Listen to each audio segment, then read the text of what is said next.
And My name is Jenny Heunis. I'm 49. I live in Rondebosch.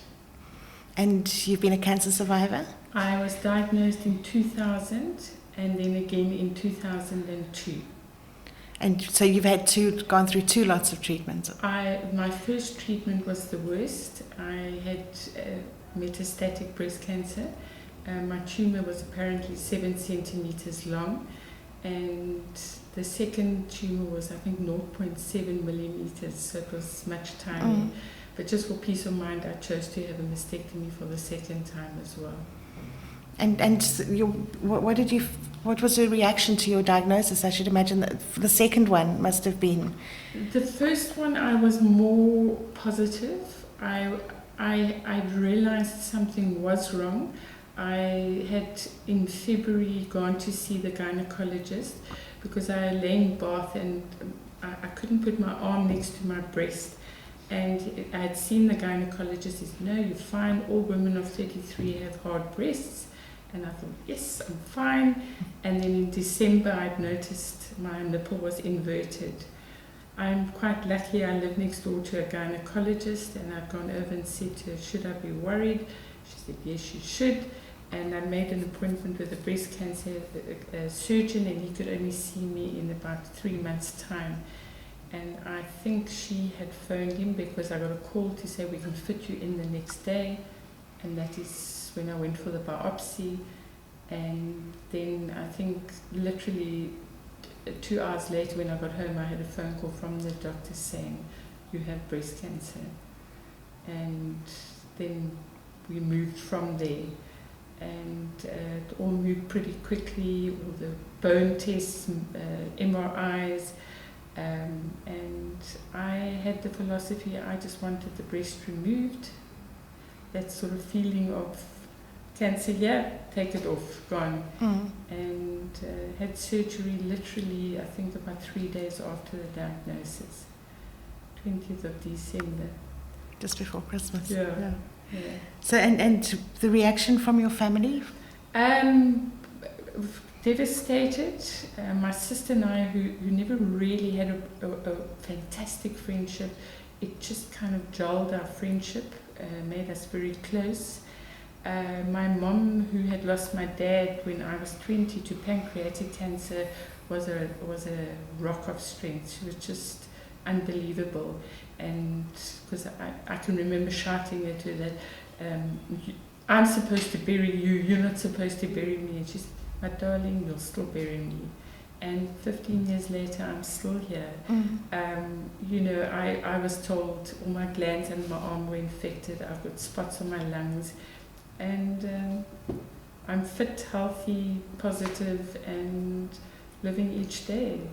I was a high school teacher, and the students were not told. I got 3 terms leave or 3 months leave. And when I went back, I told them, first session, I've got no hair because of chemo. I explained it.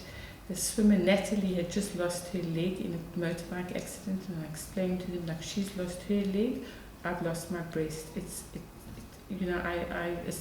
sort of associated it with a removal, and they were like, wow. And then a couple of days later, quite a few of the guys had their heads shaved, and we were back into teaching, and there were no other questions. That's great. And the fact that you had metastatic, but you just chose to have the one breast removed, would you have done that differently? It's a hard question, because looking back, my philosophy was, why remove a healthy breast? There was nothing wrong with it. But looking back, perhaps now I would have chosen to have had a bilateral mastectomy, because then the reconstruction would have been more equal. I have had a tram flap for my left breast, and I've got a silicone for my right breast implant. And they're not very comfortable, the silicone. So the tram flap for both breasts would have been much better. But I just felt I wanted to keep my healthy breast. And what made you you explained about why you went for your diagnosis, but for the first time. But the second time, what made you realize there was a problem? I was very good about going because you go every 3 months, and then you go every 4 months, and then every 6 months. And I think I was just coming to the end of my every 4 months, and they picked up the, as I say, 0.7 millimeters. It was tiny. And so, I'm just glad it was picked up. And as I say, for my peace of mind, I chose to have a mastectomy, whereas the doctors actually said you could have had a lumpectomy. But then I know my mind goes off into tangent. I'd be thinking all the time, oh, what if? So, and I'm quite a tomboy, and I'm very sporty, and I thought, so what? I've got no breasts. But I had the first reconstruction, and I was like, wow, okay, it is part of me. My breasts are part of me. And I remember my mom buying very skimpy pajamas, which I don't normally wear, and I was like so proud. I live in townhouses, and I pranced around outside in my pajamas. And I just felt, feminine, and I think that's good. And your friends, were they supportive? Very supportive. I think people often don't know what to say, and they often, and that's where I've learned now. I have a friend going through a hard time now. I don't need to say anything to her. I just need to hold her hand, hug her, say to her, I'm there, how can I help? People feel obliged to say things. Oh, my niece died of breast cancer. I don't really want to hear that. Yeah. I valued all the cards. I got loads of cards. Loads of positive sayings. I had a friend who used to mail me a card literally every week. She lived in Worcester. And often I'd open it, and it would just be these little shiny things. And I'd just think, okay, and it should say on the envelope, thinking of you. And that gave me strength and courage. I never really had any friends who stayed away. It was really, I was blessed, I was very lucky. And the treatment that you had, was that a challenge? It was. I had the chemo first. I struggled losing my hair. To me, that was almost worse than being told you've got breast cancer. And not because I'm particularly vain, because it was an indication I was ill. Because I'm fit. I joined the sports science the day after I was diagnosed, because I equated being fit, and I equated weight with health. So I felt if I was weighty, I was stronger. And the only way anybody could see I was ill, I had no eyebrows and I had no hair. So that worried me. And I can remember going outside, and my doctor friend was outside with her dog, and I said, I can't believe my hair is falling out. And she said, I've got a brilliant counsellor. I said, I can't go and see any counsellor. I can't go and talk to strange people. And I went, and it was the best 4 sessions of my life.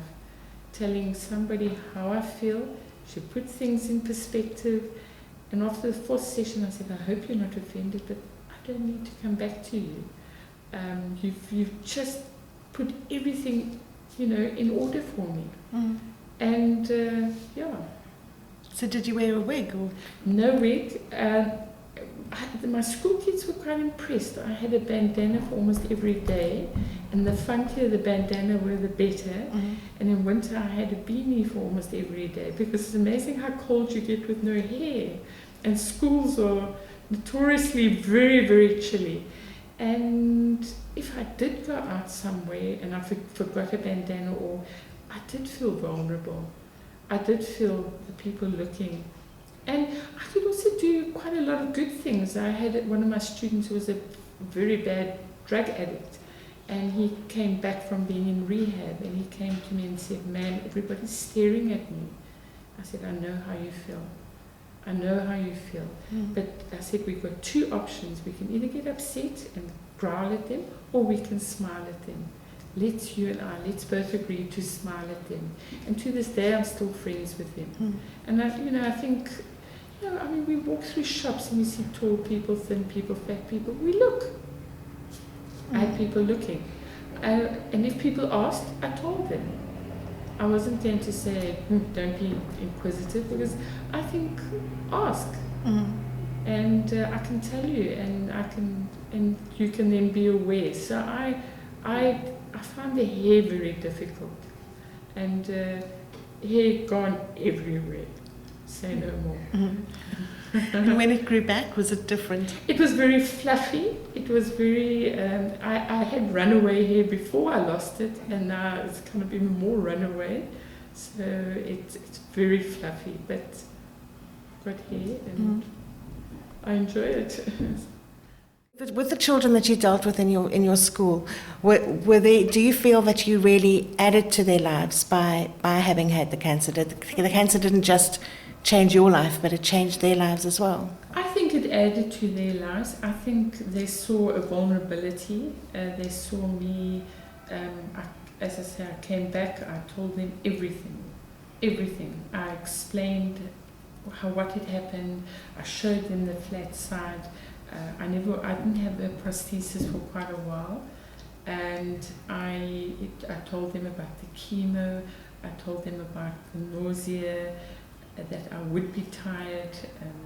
I had radiation. I had to go on an Orange River trip with them, and because of the radiation, I was literally burnt so badly. I'm left-handed, and I couldn't write on the board because I couldn't lift my hand. So I used to write on the board with my right hand, which is much easier to write with another. And they used to ask, and I used to explain to them, I literally have second-degree burns. And then I would explain the whole process about the cornmeal. And I think no matter who you are, if you get told something, you can then listen and move on. And they appreciated it. I did end up not going on the trip because I was absolutely in pain. But they appreciated it. They learned from me. They supported me. And then when I had my second diagnosis, I was at another school. And again, the same thing. And about education as well. And saying to them, I thought, no, examine your breasts. Feel them. And to guys, don't think you are not able to get breast cancer as well. And I said, examine your genitalia, guys, your testes, your, wherever. And they were, okay, man, yeah, we'll do that. And because then I could relate to stories of people I've met in the chemo room. 20-year-old with testicular cancer, a lot of the students are, what? Because you think you're invincible when you're younger. And are you still teaching now? No, I work at UCT in the health sciences, and I don't, I'm involved in people living with cancer. I tell my story. I'm proud that I'm a cancer survivor. I've done so much. I have a different outlook on life. I've always been competitive, having been a competitive swimmer, and I think I'm even more competitive now. I gym, I swim, I run. I did do a lot of dragon boating, but unfortunately, I think there's so many bad side effects of the drugs that my back has been affected, but other things are on the road. So, and I think positive attitude is just crucial. Positive attitude, a sense of humor, and faith. I mean, no matter what your faith is, it's important. And anything else you want to add? I just think it's so important that we educate ourselves about our bodies, and that we don't. I work in a medical environment, but where we all, I think, a little intimidated by doctors. We think we can't question. The doctor says, like they did to me in February, your breast is fine, thank you. Whereas one should say, but wait a minute, why is it sticking out like that?